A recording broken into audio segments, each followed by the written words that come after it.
Even though thanks to the internet we think that has become quite easy to communicate, that's pretty much mostly an illusion.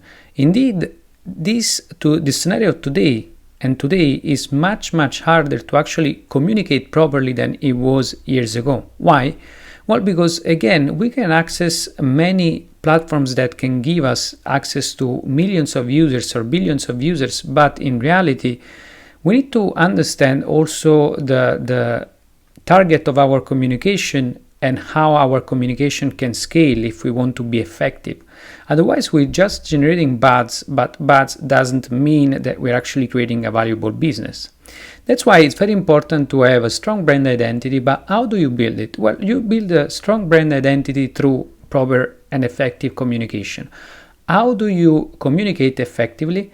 I think there are like three key elements to look at. One is context, two is scale, and three is format. Let me explain what do I mean with that. When it comes to context, I think that it's very important to understand the kind of behavior that you want to incentivize through your communication. In other words, what's the context where your business can thrive? Because, for instance, it can be that you're actually building a sort of business where you don't want to be on certain platforms, and even though many, point out that you need to be everywhere, this is not the case, especially when you're starting up. When you're starting up, you want to focus on a single communication channel that can help you out kickstart your business. Of course, before you know which one is the right context, you need to experiment first in many directions. Therefore, again, once you understand what's the context of your business, you can move in various directions, see which one is working best. And once you find one channel that you find it's in target with your business, focused on that one for let's say also a few years, if you wish.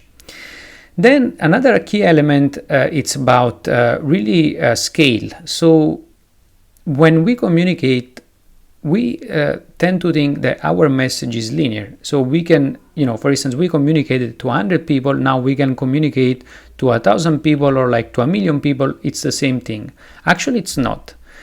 If you communicate, for instance, through a newsletter or, for instance, through a blog, it's completely different if you then communicate through social media. In social media, you have a many-to-many relationship and your communication gets very complex very quickly. So the larger the following that you have, the more your communication is going to get complex, the more the message is going to be taken out of context, the more it's going to become complicated for you to actually tell your story in a clean way, and therefore you getting far from being effective in communicating.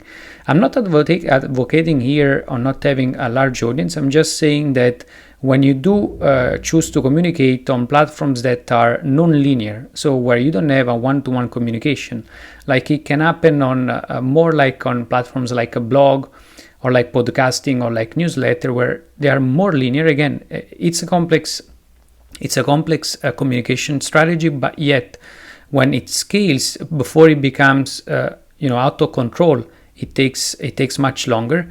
On a social media platform, instead, as it's a many-to-many relationship, a many-to-many communication, as you push your content out there, it becomes very hard to control the context of the message. So what I'm saying is the larger the audience that you reach and the more the interactions that can be within this audience, the more this can be taken out of context.